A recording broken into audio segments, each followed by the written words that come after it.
Bonjour les amis, l'histoire que je m'apprête à vous lire, c'est Grand Pépé Philomain, écrite par Marie Tiby, illustrée par Brice Follet, des éditions Yo. Bonne écoute. Un pépé, c'est déjà vieux. Alors, un grand pépé, imaginez un peu. Mon grand pépé s'appelle Philomain. C'est le papa de mon papa. C'est mon grand pépé à moi. Je ne sais pas quel âge il a. Peut-être 103 ans ou même 117 ans. J'aime bien rendre visite à mon grand pépé. Il a toujours 1000 choses à raconter. Grand pépé Philomain vit dans une petite maison blanche bien trop grande pour lui. On le trouve toujours au même endroit, assis à la petite table près de la fenêtre. Il a l'air un peu triste. Sa figure est toute ridée, comme un pruneau. Sur la toile cirée, qu'il lisse machinalement du plat de la main, sa serviette attend, bien roulée dans son rond de bois. Il ne fait presque plus rien de ses journées. Quand il passe devant le guéridon, il remet en place le napperon en dentelle, même s'il n'a pas vraiment bougé depuis la dernière fois. Mon grand pépé, il a les mains trop tordues, le dos trop fatigué, alors c'est mon papa qui arrose les fleurs et prend soin du jardin. Moi, je remets des graines dans les manchoirs pour les oiseaux. Grand pépé Philomain aime bien regarder les tourterelles volter autour des rosiers. Grand pépé nous aperçoit, mon papa et moi. Il nous sourit grand, très grand. On voit qu'il n'a plus beaucoup de dents. Je m'assieds à côté de lui et j'écoute ses histoires de quand il était petit, de quand il était jeune, que ses joues étaient plus rondes et sa figure encore jolie. Raconte, grand pépé, comment c'était avant? Eh bien, quand j'étais petit garçon, je n'avais pas la télévision. Même pas une tablette?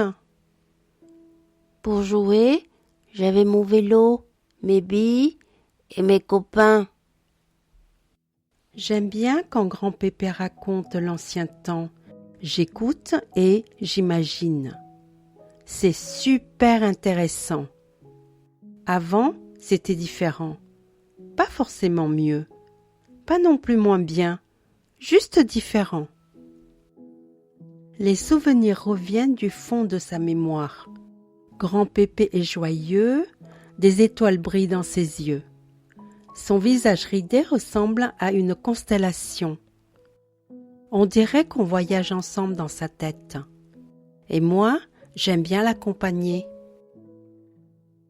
Ça fait drôle de penser qu'avant, il était tout droit, que ses cheveux étaient noirs et que ses grandes mains solides ne tremblaient pas. C'est bizarre aussi, toutes ces petites taches sur sa peau. Elles ne partent pas, même quand il les frotte fort avec le savon à la lavande. C'était l'odeur préférée de grand mémé Germaine. Grand pépé me parle beaucoup de sa grand mémé. Je ne l'ai jamais vue, enfin juste en photo. Il me dit qu'elle aurait bien aimé me connaître. C'est sûr, il lui parlera de moi quand il la reverra. Pour ça, il doit faire un long voyage dont il ne reviendra pas. Je préfère que mon grand pépé reste encore un peu. Ce long voyage, il attendra. Mon grand pépé à moi, je suis certain que c'est un super-héros. Grand pépé Philomain, raconte encore. Tu as combattu des méchants? Tu as sauvé des gens? Tu avais une armure ou une arme secrète? En rentrant de la guerre, Il fallait reconstruire, rebâtir. J'étais un bon mécanicien. J'ai réparé des tas d'ambulances et de camions de pompiers. Je le savais que c'était un héros, grand Pépé Philomain. Explique encore, grand Pépé, comment c'était avant? Avant, on écrivait à la plume qu'on trempait dans un encrier, pas sur ces pages de métal qui font sauter les lettres dans la lumière d'un écran. J'envoyais des lettres d'amour à ta grand-mémé. Je glissais dans l'enveloppe des pétales de rose séchés. Ah, je l'aimais si fort, ma Germaine. Ses yeux sourient quand il se souvient. Ses cheveux sentaient la lavande et elle chantait comme un rossignol quand elle faisait la cuisine. Grand Pépé lisse à nouveau la toile cirée.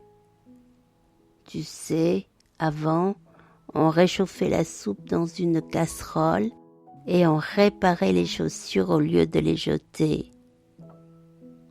J'écoute et je questionne. Bien sûr qu'il avait le téléphone. Philomain était moderne. Il vivait avec son temps, pardi. Mais son téléphone à lui avait un fil entortillé comme un Scooby-Doo. Oui, c'était différent, pas forcément mieux, pas non plus moins bien, juste différent. Quand on s'en va, mon papa et moi, qu'on laisse grand Pépé Philomain dans sa petite maison blanche, il a des perles d'eau dans les yeux. Alors, il les chasse d'un sourire. Revenez me voir bientôt. Il reste des histoires à ne pas oublier. Je retourne souvent chez mon grand Pépé. De temps en temps, je cueille quelques fleurs de son jardin pour en faire un petit bouquet et je le pose délicatement à côté de la photo de grand Mémé. C'est pour te faire patienter, grand Mémé. Grand Pépé me serre tendrement dans ses bras, je crois qu'il est content. Une fois, grand Pépé m'a demandé: C'est comment maintenant? Je lui ai montré ma tablette, il a eu l'air intéressé. On a regardé des images, on a joué à mes jeux vidéo. Ça l'a bien fait rigoler. Je crois qu'il n'a pas tout compris, alors je l'ai laissé gagner. Grand Pépé m'a dit qu'il m'apprendrait à jouer aux osselets. Oui, avant, c'était différent. Pas forcément mieux, pas non plus moins bien, juste différent. Un jour, mon grand Pépé Philomain est parti pour son long voyage rejoindre grand Mémé. Il lui donnera sûrement un bouquet de fleurs, de celles qu'elle aimait tant. Et moi, je reste avec ses histoires, nos souvenirs, son grand sourire. Je les garde dans mon cœur comme un trésor. Je suis sûre qu'il est content, mon grand Pépé Philomain. Et voilà, c'est fini. Ça fait du bien de se détendre avec des histoires. Si tu as aimé ce livre, tu as le lien pour l'acheter en dessous, dans la description. À bientôt les amis.